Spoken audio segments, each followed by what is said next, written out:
Praise lord. మీ అందరికీ దేవుని నామమున వందనాలు. బాగున్నారా? ఈ ఉదయకాల సమయంలో దేవుని మాటలు వింటానికి మనం సిద్ధపడదాం. దేవుడు నీతో నాతో మాట్లాడును కాక.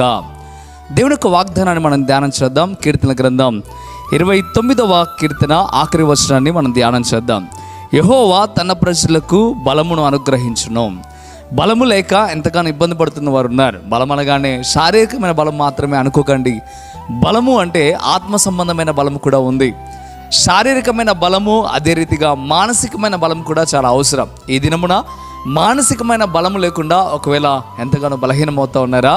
మానసికమైన బలం దేనికి అని మనం ఆలోచన చేయగలిగితే, దేవుడు తన ప్రజలకు బలాన్ని ఇస్తాడు. ఏ విషయంలో? ఎందుకయ్యా అంటే, శ్రమలను జయించడానికి దేవుడు బలాన్ని ఇస్తాడు. కష్టమును ఎదిరించడానికి దేవుడు బలాన్ని ఇస్తాడు. ఇదిగో సాతానును ఎదిరించడానికి దేవుడు బలాన్ని ఇస్తాడు. ఇదిగో దేవుడు ఎంతగానో నువ్వు కృంగిన స్థితిలో లేవనెత్తబట్టడానికి దేవుడు బలాన్ని ఇస్తాడు. ఈ రోజున బలము లేకుండా కృంగిపోతా ఉన్నావా? దేవుడు అంటున్నాడు, తప్పక నేను నీకు బలాన్ని అనుగ్రహిస్తా అని చెప్పడం ప్రారంభిస్తూ ఉన్నాడు. తన ప్రజలకు, ఎవరైతే దేవుని ప్రజలుగా ఉంటారో, ఎవరైతే దేవుని నమ్మిన వారుగా ఉంటారో, ఎవరైతే దేవుని స్వీకరించిన వారుగా ఉంటారో, ఎవరైతే యేసు ప్రభునందు విశ్వాసం ఉంచుతారో వారికి దేవుడు బలాన్ని ఇస్తాడు. ఏ బలమయ్యా అంటే నూతనమైన బలాన్ని ఇస్తాడు. ఇదిగో సమస్యలను ఎదిరించగలిగిన బలం, ఇదిగో తట్టుకోగలిగిన బలం, శ్రమల్లో తోడై ఉండి ఆయన మనల్ని నడిపించుకోగలిగిన బలం దేవుడు మనకి ఇస్తాడు. ఈ దినమున దేవుడిని కోరుకుంటా ఉన్నాడు. బలహీనంగా నువ్వు ఉన్నావా?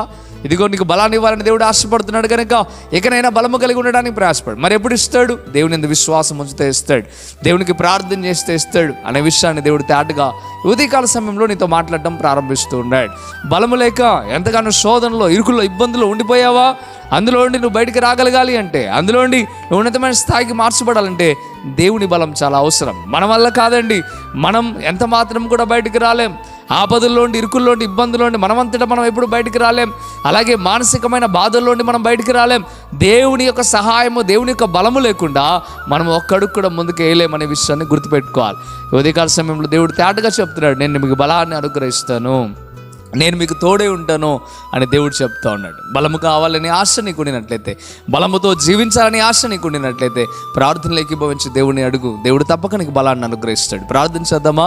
ప్రార్థన. పరిశుద్ధుడా, వందనాలు ప్రభువా. అయా, నీ బిడ్డతో స్వస్థముగా మీరు మాట్లాడారు, అందుని బట్టి వందనాలు. యేసయ్యా, మీకు లెక్కలేని స్తోత్రం. బలమును అనుగ్రహించు దేవుడు ప్రభువా. అయా, మాకు బలమును దయచేయండి. బలహీనముగా ఉన్నాం అయా, మేము దేనిని జయించలేని స్థితిలో ఉన్నాం. మీ బలమును మాకు దయచేయండి. మీ శ్రమల్లో ఎలాగైతే ప్రభువా నిలబడగలిగారో అలాంటి బలమును మాకు దయచేయండి. యేసయ్యా, మీ బలం మాకు అనుగ్రహించమని బ్రతిమలాడుతున్నాం. మీ కృప కుమ్మరించండి. ఎవరైతే నమ్మకంగా, విశ్వాసంగా ఈ మాటలు విన్నారో వారందరి పట్ల నీ బలము అనుగ్రహించబడును గాక. మీరు ఉన్నతమైన స్థితికి మార్చమని, కృప చూపించమని యేసయ్య నామములో మిక్కిలి బతిమలాడి వేడుకుంటున్నాం తండ్రి. Amen, amen. ప్రియమైన దేవులారా, ఈ వాగ్దానం ద్వారా దేవుడు మీతో మాట్లాడినట్లయితే తప్పక కృపా టీవీ ఇండియా యూట్యూబ్ ఛానల్ని సబ్స్క్రైబ్ చేసుకోండి. అంతేకాకుండా ఈ వాగ్దానం ద్వారా దేవుడు మీతో మాట్లాడితే తప్పక లైక్ చేయండి. అలాగే మీరు కనీసం 10 మందికైనా షేర్ చేయడానికి సిద్ధపడండి. మీరు దేవుని పని చేసిన వారు అవుతారు. దేవుడు మిమ్మల్ని, మీ కుటుంబాలను దీవిస్తాడు. అదే రీతిగా కొండ ప్రాంతాల్లో సేవ చేస్తూ ఉన్నాం. ఈ పరిసర నిమిత్తమే మీరు ఏమన్నా గుప్పిలు ఇప్పాలని ఆశపడినట్లయితే, పరిసర నిమిత్తమే మీరు ఎప్పుడైతే పరిసరలో పాలు పొందాలని ఆశపడతారో మీరందరూ కూడా మమ్మల్ని సంప్రదించండి. దేవుడు తప్పక మిమ్మల్ని, మీ కుటుంబాలను దీవిస్తాడు. God bless you.